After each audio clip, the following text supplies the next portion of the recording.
Thank you. Good afternoon. My name is Charles Rutledge. I'm the Executive Director of the Sunrise County Economic Council. We're a nonprofit that works to create jobs and prosperity in Washington County. We are also the economic development arm of county government. And today we decided to use a webinar format instead of a usual Zoom meeting, largely because we're hoping to make a recording that we can share with some of our partners and make available on our website. There is a Q&A function, and we'd welcome people to use it during the webinar. Tanya will be keeping an eye on that, and feel free to ask at any time. And Tanya, please break in with any questions. Even though we're doing this format for the sake of the recording, we want this to be as interactive as possible, given the limitations. So today's presentation is, some of it is the Washington County Economy 101, just a basic information about the Washington County economy. In some cases with some updated information that at least gives us some insight into the impact of the pandemic on different sectors of the Washington County economy. I'll be frank, you will hear me say, we're not sure, or I'm not sure this means a lot. A lot of this data is inconclusive.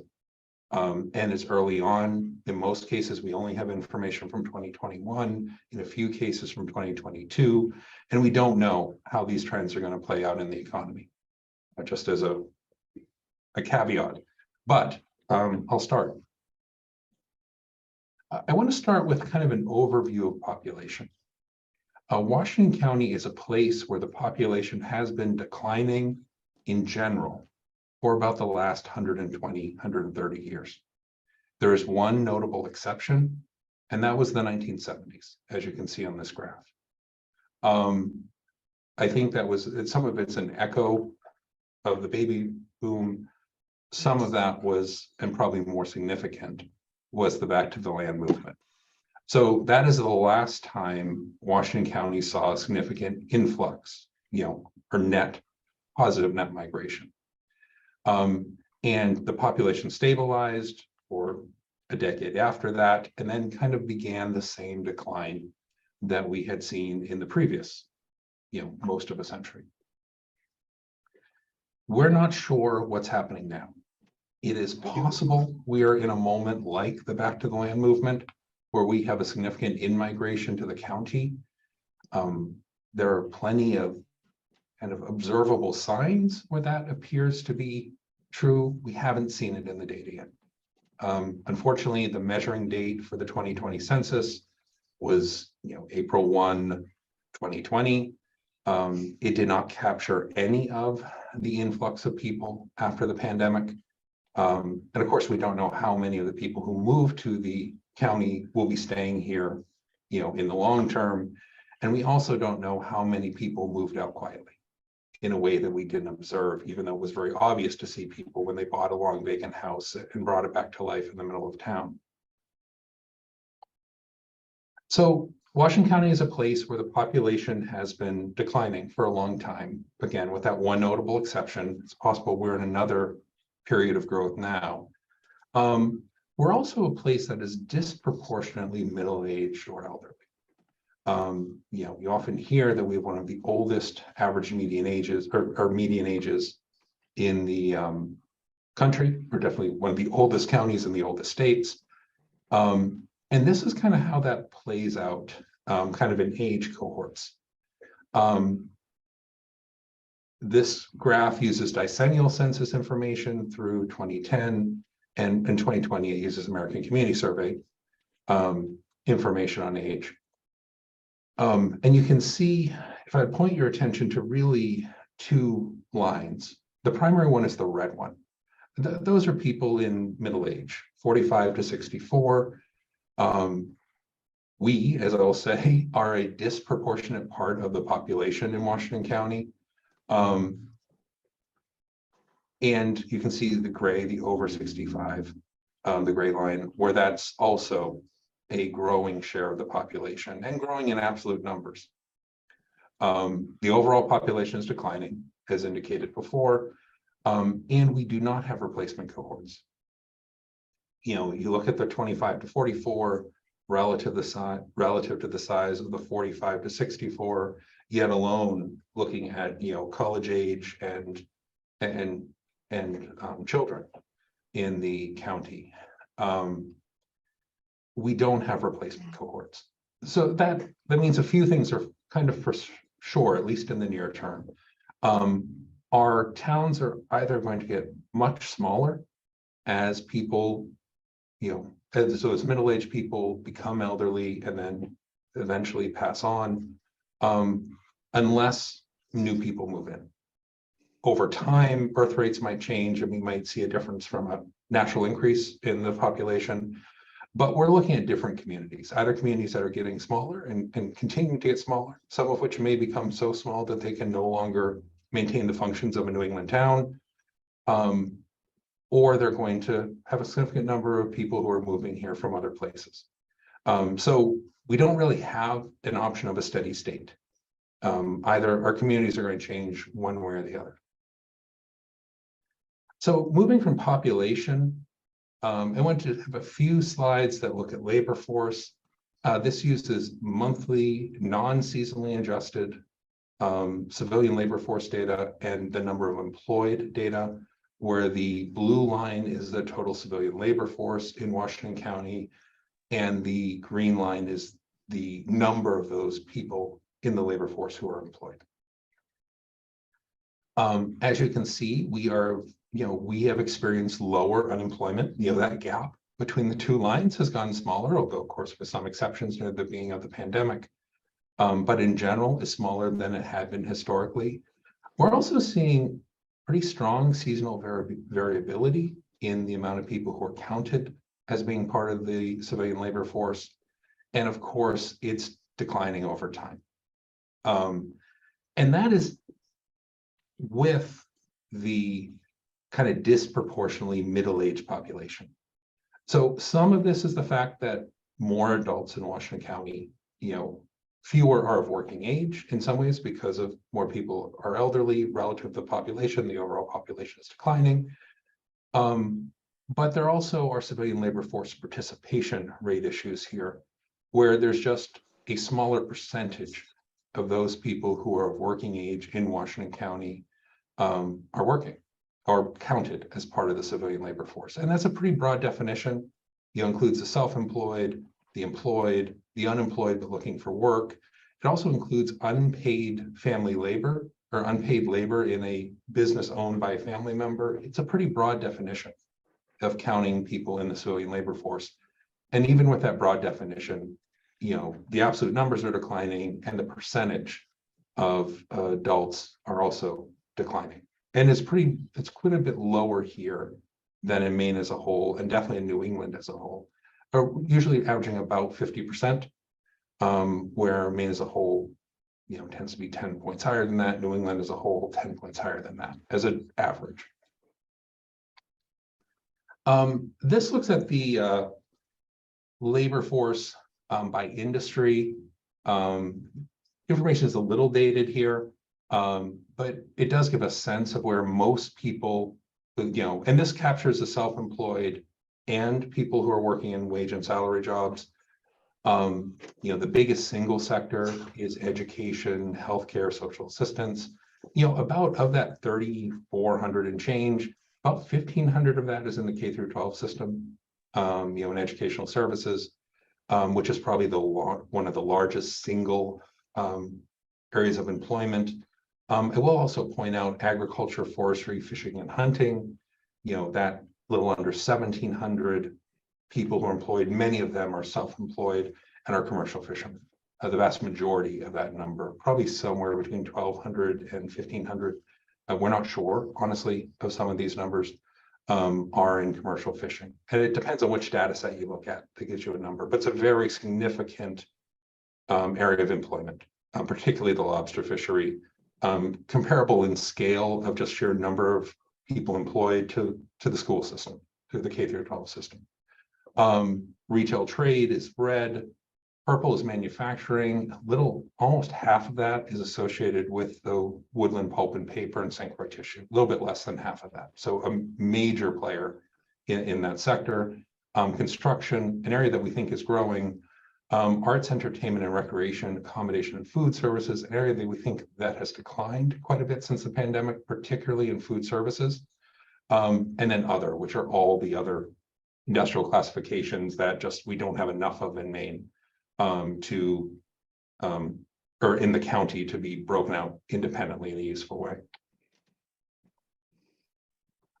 This is another way of looking at jobs. This is not information from Maine Department of Labor, but modeling data from the U.S. Bureau of Economic Analysis.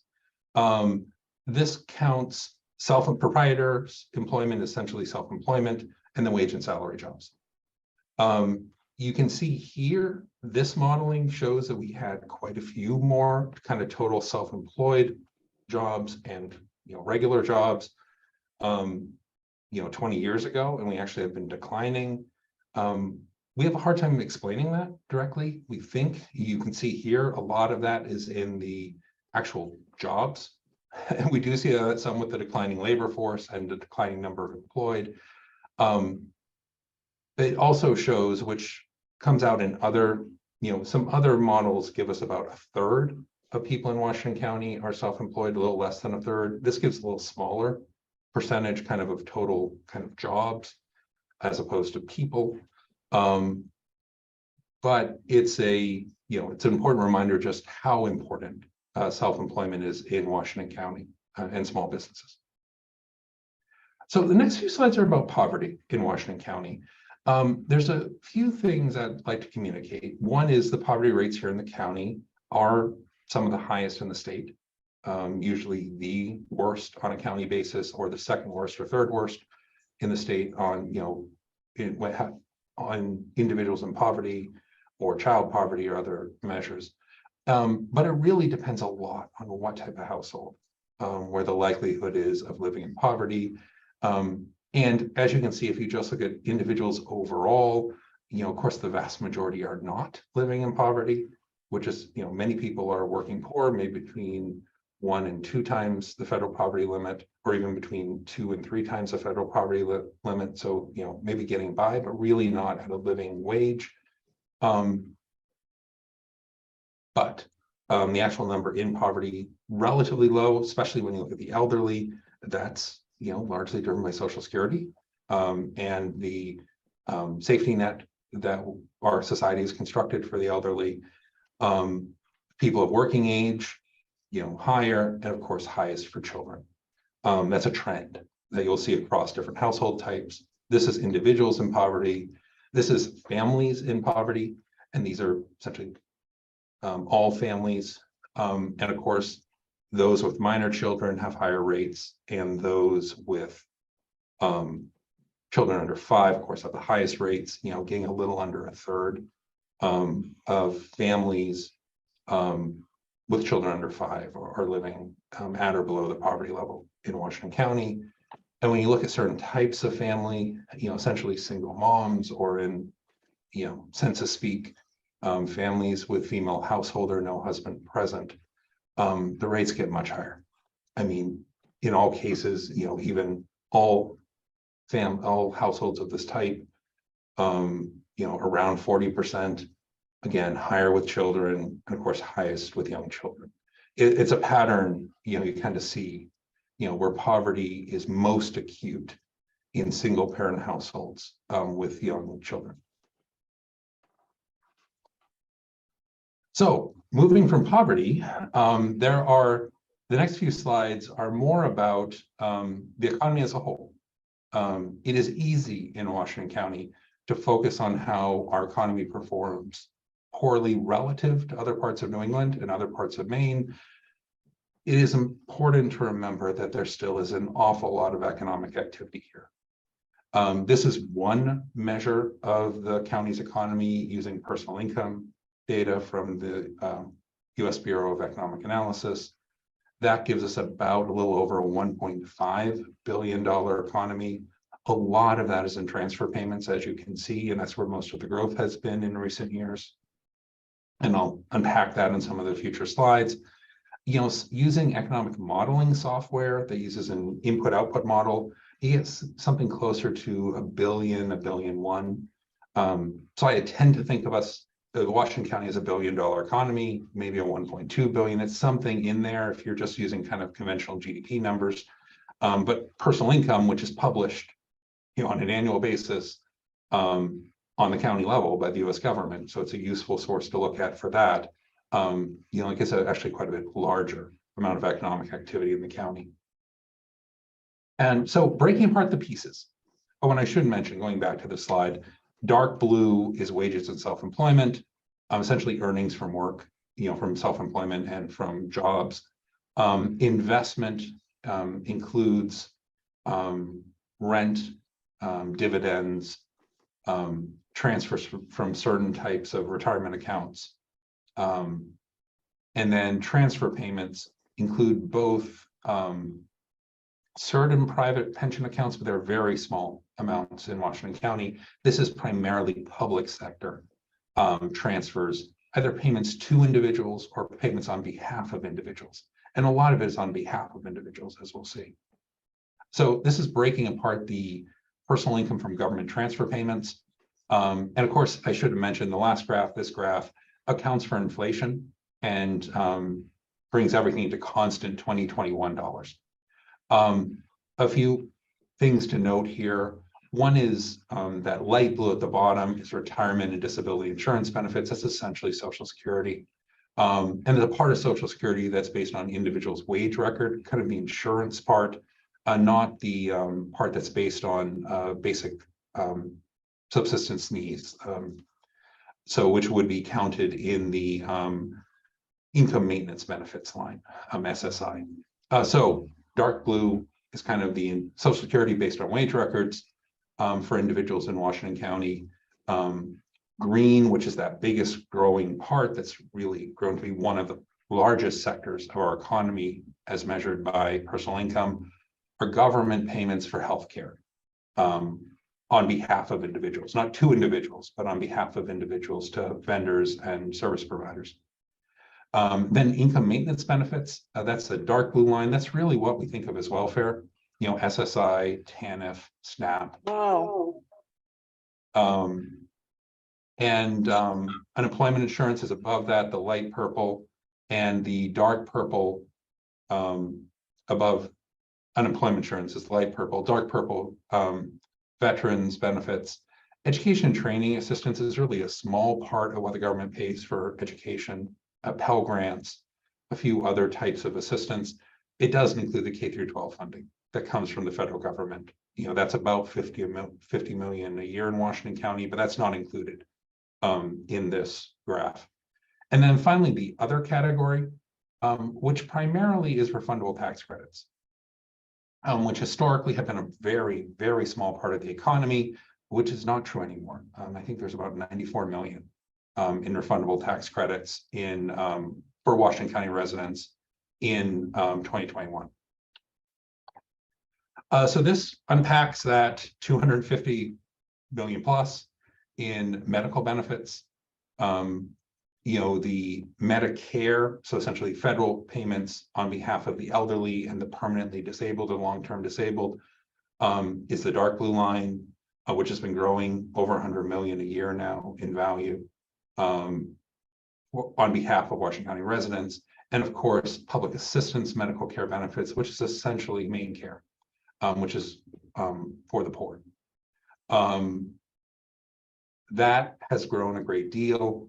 This is just a huge part of, if you think of the economy as a flowing river of income, this is just a huge part of that income stream. We believe a great deal of this is being spent outside the county.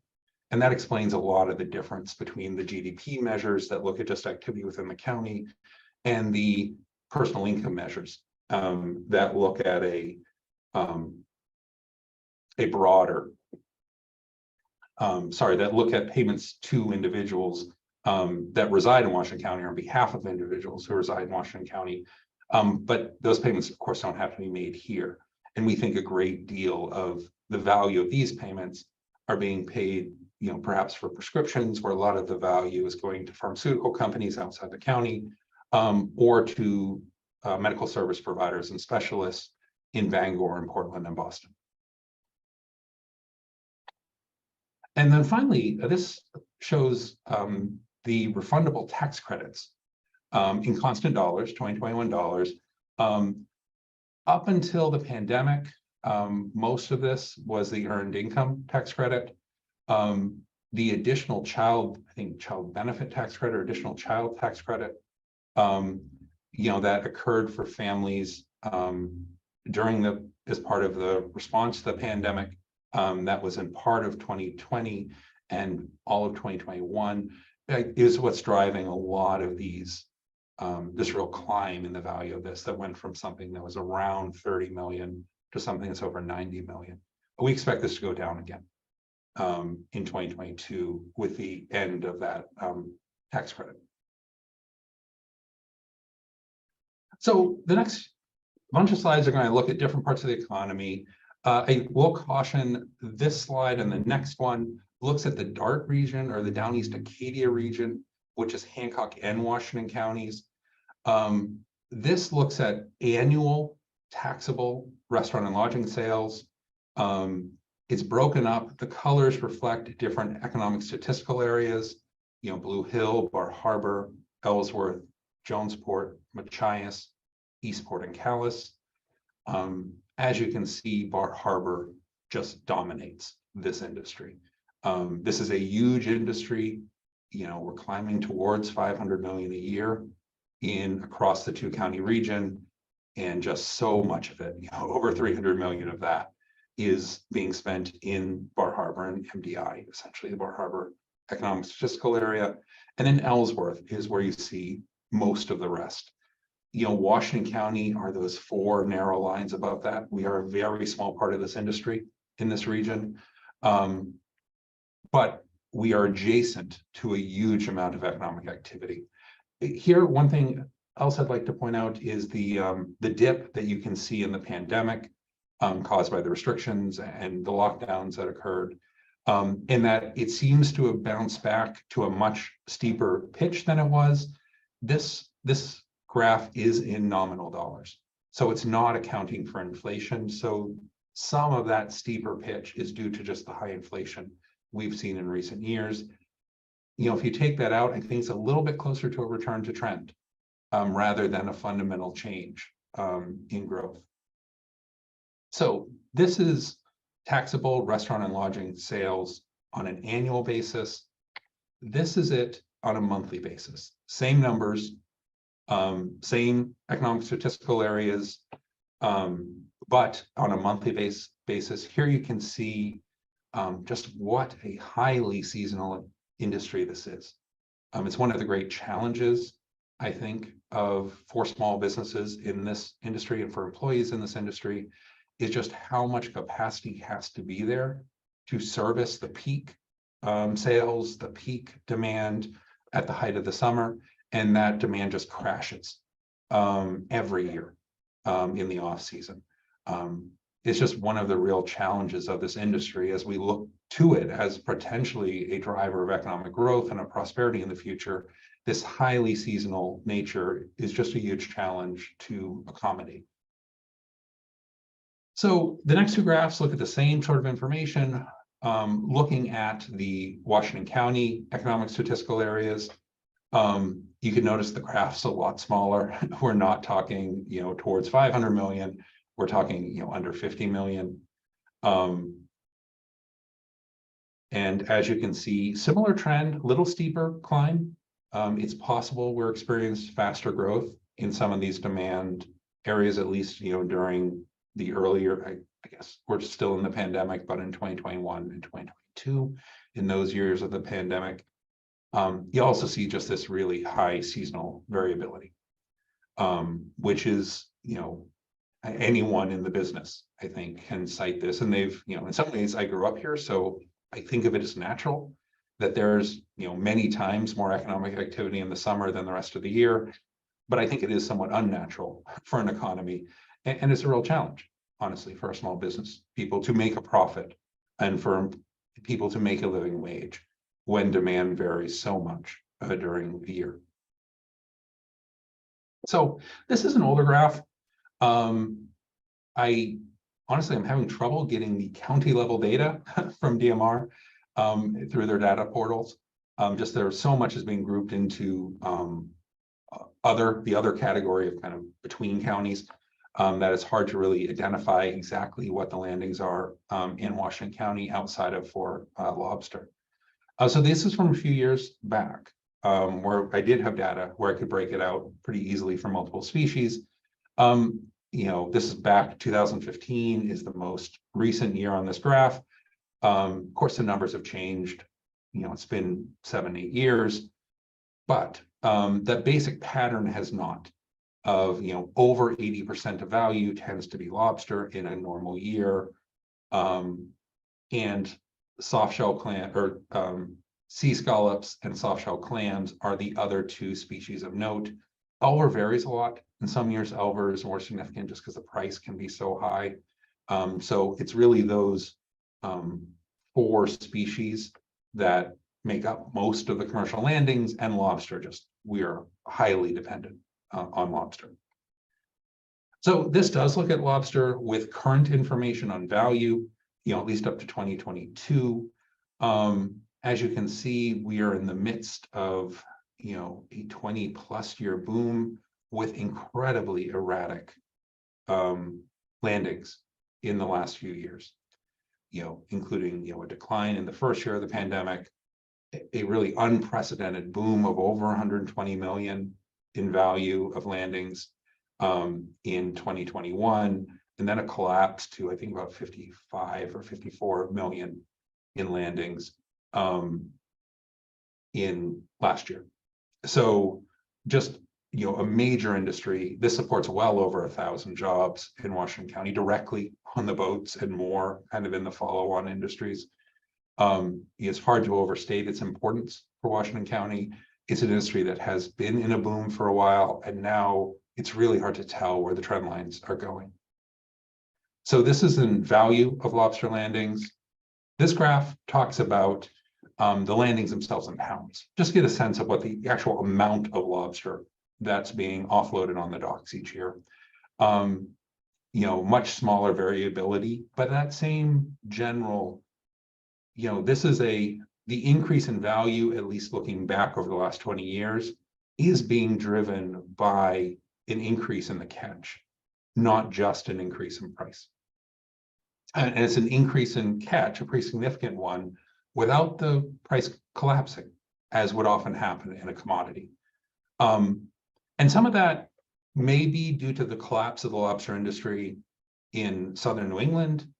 And so those competitors aren't on the market anymore. Some of it may just be due to a change in the demand curve, especially in Asia. I did want to get a sense of whether the lobster catch was migrating up the coast, and it is a lot. If you look at the last 30 years, it's a little bit fuzzier if you look back further, because there was a period when lobster, our percentage is higher now than it was, much higher than it was in the 90s, higher than it was in the 60s, but not as dramatically so. But it does look like the lobster catch, like most of the kind of center of the lobster industry has moved from the, Waldo, Knox, and Lincoln counties to Hancock County, and Washington County is now a larger player than Saginaw, Cumberland, and York, than the southern quarter of the coast. So this slide, very dated. I just put it in here because it's another major industry, and we don't actually have good state level data for the Atlantic salmon fishery right now, the aquaculture industry. We think from public statements from Cook Aquaculture, which is the player in the Atlantic salmon industry in Washington County, is their landings are about in that 80 to 100 million a year still. So they are a major player. We don't have the same quality of statistics because the state treats that as confidential. But I wanted to note many fewer jobs than lobster. I think a lot less local economic impact, but still a major industry for the county. This is another somewhat dated slide, especially for the part that I asked you to look at. This is a way of trying to look. These are the value of wood product exports through the Port of Eastport in constant 2020 dollars. The purpose of this graph is to try to get at the economic output or production of the St. Croix and woodland pulp, of woodland pulp in particular, but of woodland pulp and St. Croix tissue they're a private company, we don't see the value of their production like we can from some of these larger natural resource industries that have many players. But we think it varies between 200 and 300 million a year. It's probably higher now, actually, with the addition of the tissue machines.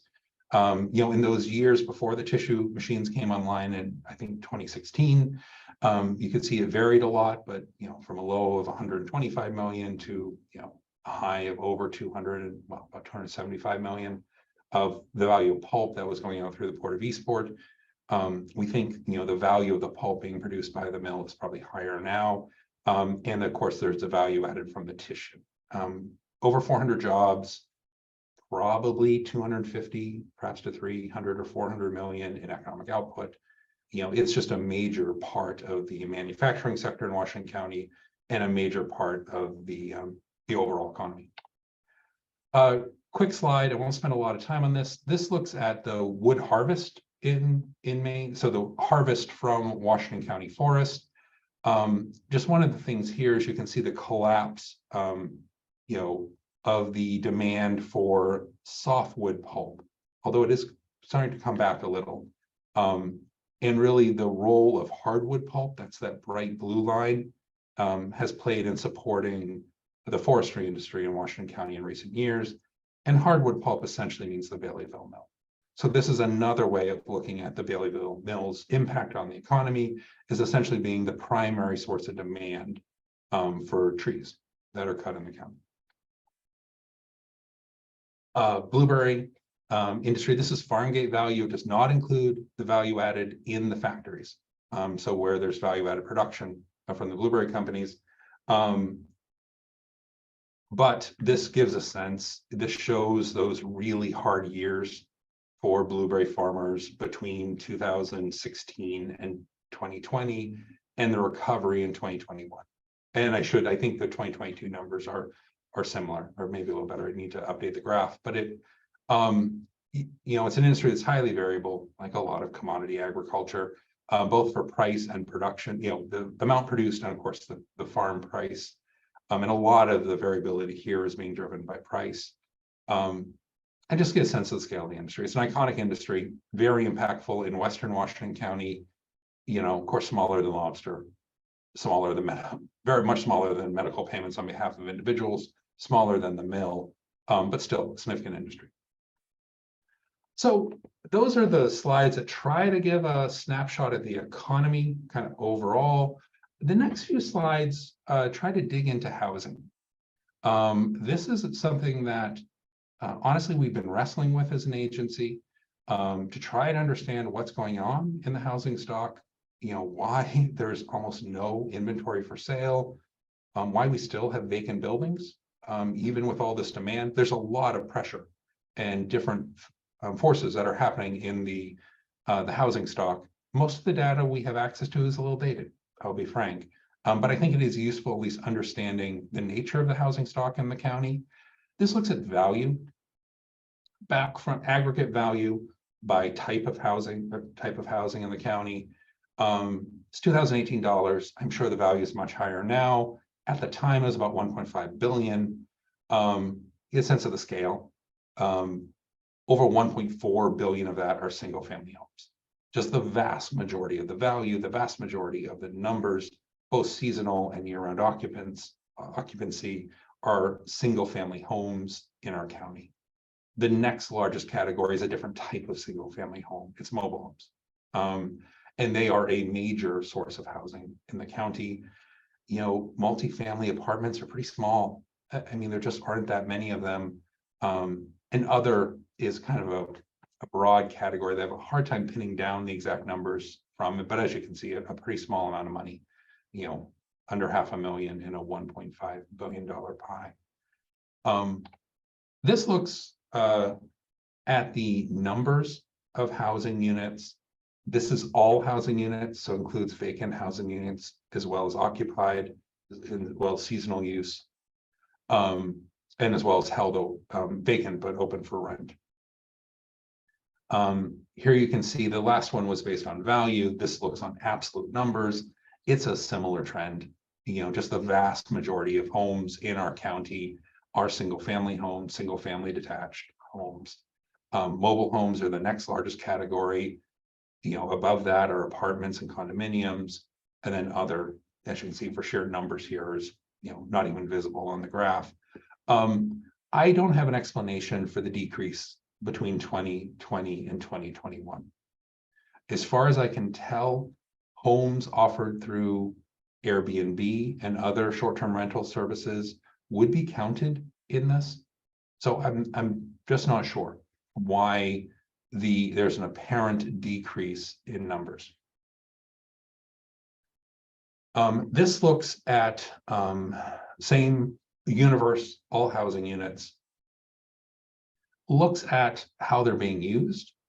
Occupied means year-round, essentially. Year-round occupied. Seasonal use, is what it sounds like, for sale or rent. And then migrant worker housing, pretty small number of units actually across the county. Again, the line doesn't even really show up in this graph visibly, and other vacant. There is, I tend to think of seasonal as being, somewhere between a quarter and a third. And it's third is my shorthand, although it's a little less than a third of the total housing stock. And I would say, I think the primary kind of movement where things could change or may have changed in our demand structure, although it's not being really caught in the American Community Survey yet, is in that switch between year-round single-family homes and seasonal use of single-family homes. I mean, I think that's where that's the bulk of housing units, and it's in that divide of whether a unit, maybe switching over to seasonal use and away from year-round use, where we really see the collapse of inventory. This looks at occupied. So these are year-round occupied homes, not seasonal homes. We are still heavily dependent on fuel oil and kerosene. Propane is the next largest category, at least in recent years. Wood still plays a significant part. Electricity and other are relatively small. This goes by primary heating fuel type. I don't have a data source that could really get into like the total BTU budget. I would guess if we looked at like the total BTUs that were used to heat year-round housing stock in Washington County, wood would play a bigger part because of its role as a supplemental heat in a lot of homes that have fuel oil as their primary heat source. So this next graph, I have to put a huge caveat on it. This would seem to indicate, or does indicate, that if you look at fair market rent as a percentage of average weekly wage for all employed people in the county, that it has stayed relatively constant, over the last 20 years, and actually has declined a bit in recent years as average weekly wages have gone up. Which is true. One of the challenges, there are almost no units available at the HUD fair market rent level in Washington County. So this is quite deceptive, I think, for the last few years, because I don't think fair market rent really reflects the going market rent in Washington County. But I was really surprised to see just how stable this had been over a long period of time, when it feels, of course, we had the Great Recession here, the foreclosure crisis, but a lot has happened through this time period, and it has been remarkably steady. So this looks at, tries to get a little bit at the, tries to get a little bit at the sales. And here you can see really the dearth of sales that were occurring in the aftermath of the Great Recession, how they began to recover 2012, and then exploded in the pandemic. 2022 was lower, probably largely due to a lack of inventory rather than a lack of demand. As we can see from median sold price of single family homes, that kept on going and climbed over 200,000 in 2022. So we are definitely looking at a place where there's a lot of lot more demand for housing in Washington County than we've seen in recent decades. And the prices are definitely showing that. And, and again, the lack of available inventory just kind of shows that real mismatch between supply and demand in housing in the county. What all this means for the housing crisis, honestly, that a lot of Washington County families are facing, to my mind, it definitely means that single family homes are where most of the housing stock is. It is likely where a lot of the new housing stock will be. Mobile homes are a significant part of the current housing stock. They could be a significant part of the solution if there are ways to encourage, and reduce the cost, I think, of mobile home placement and kind of establishment of new households in the county. And it also shows, I think that apartments have a role, but they're really a small part of the overall picture.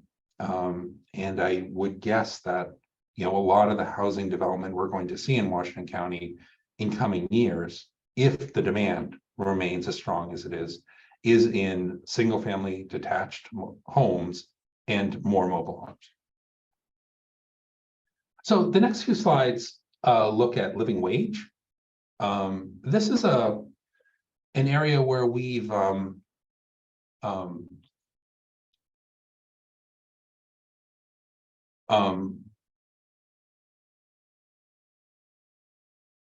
this is an area where we've been digging in. I've been digging in. We've been digging a little bit as an agency for really a reason that I have to admit, when I think of the workforce challenges in Washington County, my mind immediately goes to the civilian labor force participation rate, the people who are unattached to the workforce right now, and trying to figure out ways of supporting, those neighbors, those individuals in, finding a career path that leads to a living wage job, that leads to re-engagement with the workforce.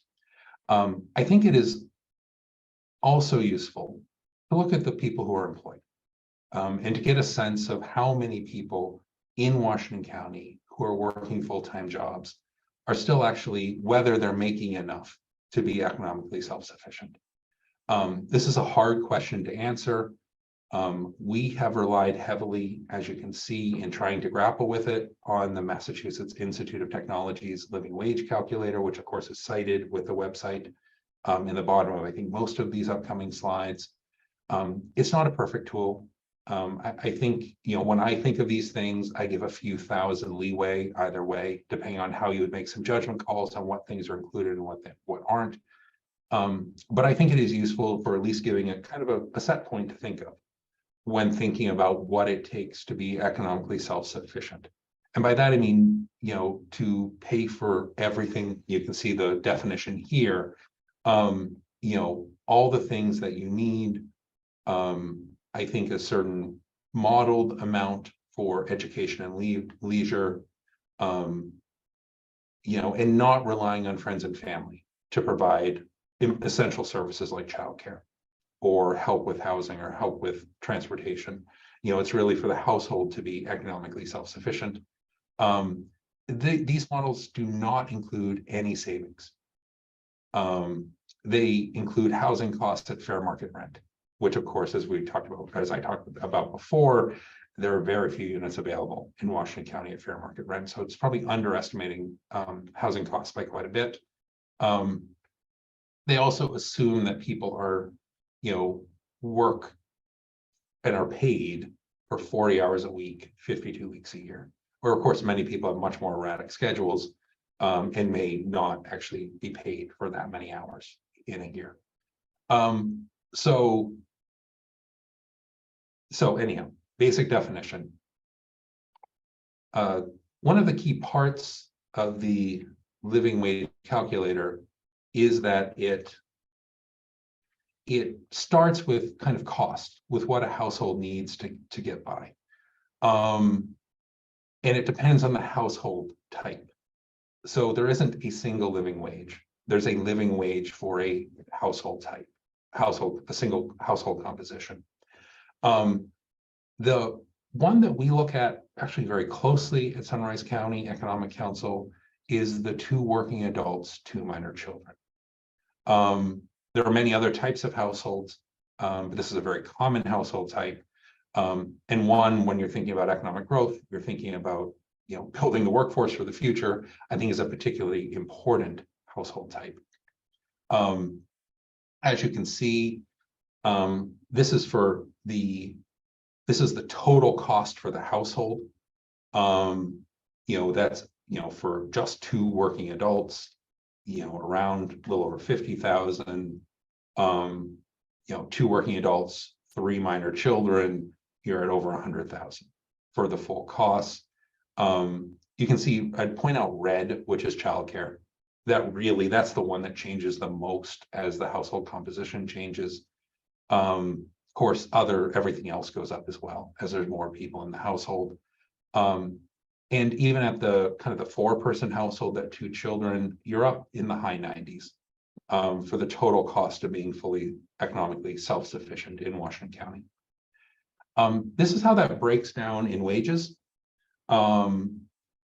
Hourly, you can see for the different, so a low of, a little over $12 an hour for each adult working full time with no children in the household, over $26 an hour for each adult working full time when there's 3 children in the household.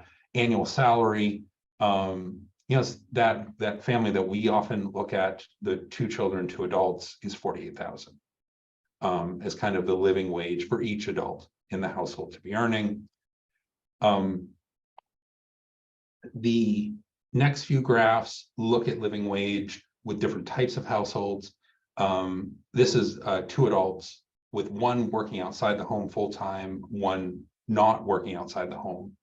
And you can see the childcare cost disappears. Some of the other costs shift around a little bit, and instead of, in the high 90s, you're in the mid 70s for that 2 adult, 2 person family, or 2 adult, 2 child family.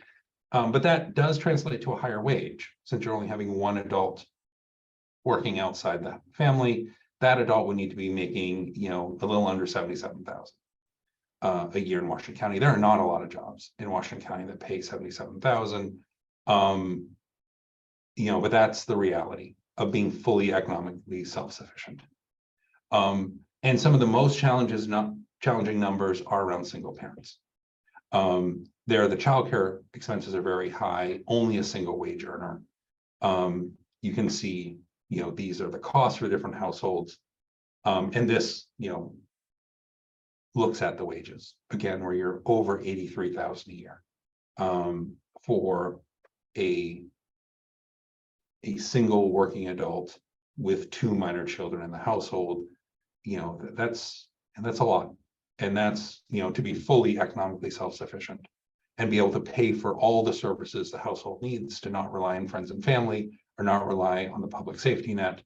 It costs a lot. And most jobs in Washington County are not necessarily paying that much. This uses census data, a little dated, it's 5-year moving average. Its major virtue is that it includes self-employed as well as people who are working for wage and salary. You can see numbers don't line up exactly, but 37% of individuals who worked full-time in Washington County, year-round full-time workers, a little over a third, had wages that were above a living wage for 2 working adults, 2 minor children.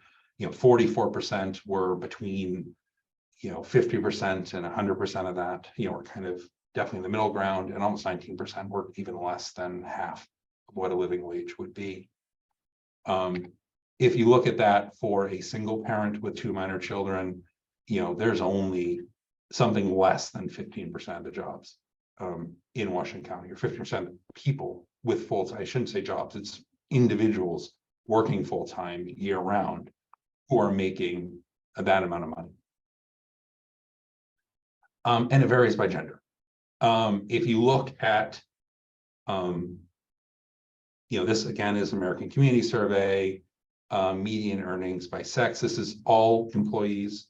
It's not only full-time. Where blue is male, red is female, in most industries, men are being paid more than women are, pretty consistently across the board, of course, with some variation. Some of this is being driven by part-time work or seasonal work. When you drop it to full-time year-round civilian employed population, there are some places where women are making more, although I think some of that statistical noise, especially in construction, where there aren't that many respondents. But in general, that same pattern of in many industries, women make less than men. There could be a lot of reasons. This doesn't say what type of position people have. Of course, it doesn't account for gender discrimination. We don't understand, or I don't know exactly what is driving this, but it's a consistent pattern that we see. And this is a slide that looks at employment in industries. Now, this uses data that isn't a few years old and a rolling average. This is data that's published by Maine Department of Labor that allows you to look essentially every quarter at employment in certain industries. And I think I used a 3-digit North American Industrial Classification System code for these. So it's certain, it's not a very detailed level of industry. When you look at this is employment in industries where the average weekly wage in that industry would be a living wage for a 2 working adult, 2 minor child family. Vast majority are not by average weekly wage. A few are. When you look at it for single parents, almost none are. So that's the general numbers. These look at some of the major industries in the county and look at their average weekly wage. There's a few things that point out here. One is that educational services, maybe about 2/3 of the way down, that with 1,457 workers, an average weekly wage of $733, about 200 less a week than what you'd really want to see for a living wage for, the family that we're, modeling this against or setting this against. And one of the bigger industries in the county. Some like crop production, which essentially means our blueberry companies, are pretty close. And some like food and drinking places, when you look at average weekly wage, over a quarter, can often be quite a bit lower. And many retail, the different classifications that make up retail, again, you're looking at wages that are half of a living wage for a, 2-parent working family with 2 minor children. There are several industries, and this is where I think my last slide, several industries in Washington County where the average weekly wage is above. You can see 2 here around healthcare, hospitals and ambulatory healthcare services, where you have weekly wages above that living wage mark. Of course, you see it in professional and technical services. And I'd also point out justice, public order, and safety activities. This is essentially law enforcement, either at the prison, the jail, or law enforcement in the rest of the county. Public sector area, a lot of this is being driven by overtime. But in a public sector area with a healthy wage, honestly, that is a living wage for many household types. Although childcare, accommodating childcare for a single parent in that industry, I think might be very difficult given the hours worked. But it is a sector where the wages are above a living wage. And of course, you can see it in some of these other industries where, I think there's real potential. So I think with that, I will transition to questions. I did see one in the Q&A. And I think it's from Jen, and is manufactured housing counted under mobile homes? So I think, if I understand the definition correctly, it depends on whether they're movable. I think double wides are counted. I don't think that modular homes are. So if I understand the definition correctly, I think it counts kind of all homes that can be transported over the road kind of on their own metal superstructure and then placed and then moved again if necessary. And I don't know if there's any other questions out there.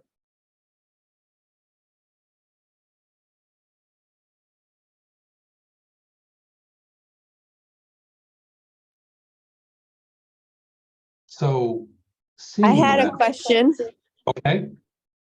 There was an article in Maine Monitor this week about abandoned or historic tax credit as a way of bringing more single-family homes into the affordable category.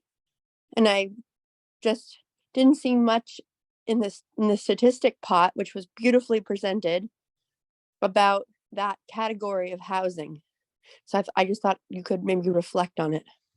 And I could reflect that. I don't know the numbers. I know that we tend to have an older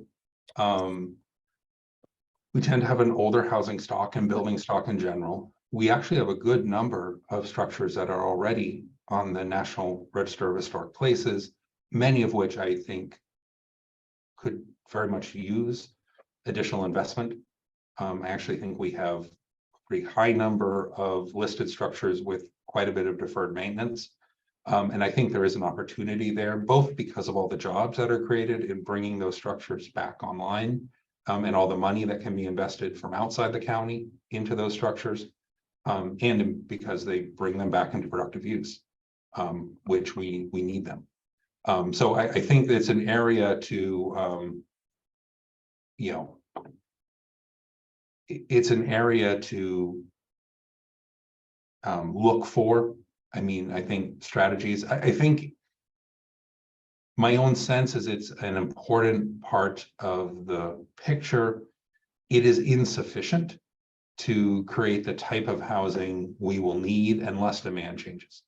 And primarily unless demand for seasonal homes here changes. If that doesn't change, if that remains strong, I think we'll need quite a few new housing units to bring the market kind of back into normal functioning. But of course, that's a hard thing to predict, and that demand could shift if this becomes a relatively less desirable place to own a seasonal home than it has been. It's been seen as a very desirable place in recent years. Thank you very much. There's no federal source of information about abandoned houses or. Not that I know of. There is some of those houses in the other category, I think are listed as abandoned. I'd have to dig through the documentation a bit from the census. It does provide documentation on what type of structures are there. I mean, I've definitely thought, the building next to our office in Machias has been vacant for many years and was a multi-unit apartment complex at one point. In every town in Washington County, there are some that I think of as shadow inventory or abandoned or tied up in legal procedures. And I do think they're a real opportunity for bringing on housing stock relatively quickly if they can be brought back onto the market. Although, from my experience with Welcome Home Down East, there often are complications, often legal complications, and why buildings are vacant for a long period. And often they're not able to get mortgages because of the issues that they bring with them. Yes. And it's one of the things we've seen with this influx of cash and cash buyers during the pandemic. I think a lot of homes that were just impossible to sell for a person who needed a standard 30-year mortgage that could be insured, are now off the market, and hopefully we'll have money invested in them. And I'm looking at some of the questions, and I'm afraid if I don't know the answer about Affordable Care Act, if Obamacare comes under health-related expenditures. I know the expenditures for care for individuals from the private insurance plans would not be counted. That's not included there. I don't know actually whether the tax credits that are used to help subsidize the cost of those insurance premiums, where they sit on the graph, whether they're within the personal income, public benefit type transfers or transfer from government or not. There also is a question about whether our salaries in healthcare that cover itinerant traveler nurses and doctors counted in the overall job salary in healthcare. They are. Those are being reported. I say that, I'm not sure. Those are being reported by employer. I am not sure actually whether, so the hospitals are obviously counted and are reporting. I don't know how they count those employees.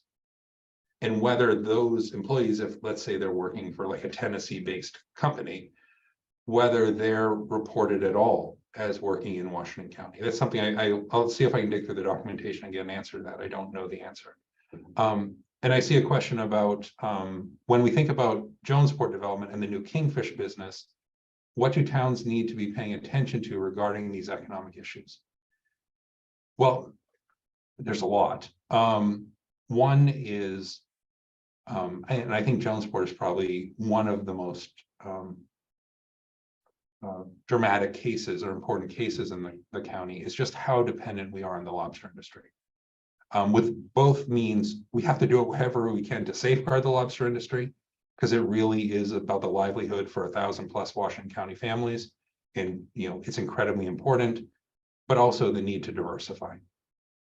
And I think where there's a chance to diversify that doesn't threaten the lobster fishery, that doesn't threaten, major employment in the county, I think, I know Sunrise County Economic Council strongly supports the Kingfish proposal because, I will, thinking of my board's discussion around it and their reasoning, very much around the importance of creating new jobs and creating new tax base, which I think is very important in the industry, in any town that's dependent on a single industry. But of course, it's very important, for all the environmental permitting that the state and federal agencies are overseeing, just to make sure that the operation of the new facility doesn't pose a risk to the lobster fishery. And more generally, like when we think of like the flagpole proposal or other proposals for major investments in the county, is to really think about, both the desirability of the new jobs, but also about the public infrastructure implications and kind of what is the town's role, which is a complicated question to determine what the town's role is, but what the town's role is in kind of making those investments, whether in public water systems, public sewer systems, increased roads, helping an investor to improve the power grid to support increased economic activity, what the town wants to do and what it feels its role is in that sort of work that makes those sorts of significant investments, which are, investments like the mill, investments like the blueberry processing plant, like the hospitals, they're very important to the economy, and those were major construction projects, major investments, to see what a town can do to support that. And I think towns have really been, they've been grappling with that. It's not an easy question, especially for towns that haven't been presented with all the challenges of whether to use the power of the municipality to facilitate new investment and improved infrastructure.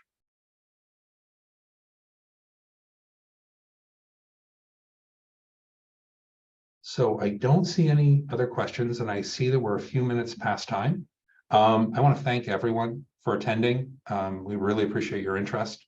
And please feel free to reach out to me, with any questions. And we'll be happy. I think this will be a recording that will go up on our website. I'd also be happy to send out a PDF of the slides. I'll coordinate with Thea and see if we can do that. So you have that for what it's worth. And if you probably more relevant offer, if you have a question about a particular slide, particularly about the data source it comes from, sometimes I make some changes to adjust for inflation or to combine a few data sources. I'd be happy to talk about that at length, and you can dig into the original data to see if there's questions that it might answer. Anyhow, thank you very much again for attendance, and I hope you have a great afternoon.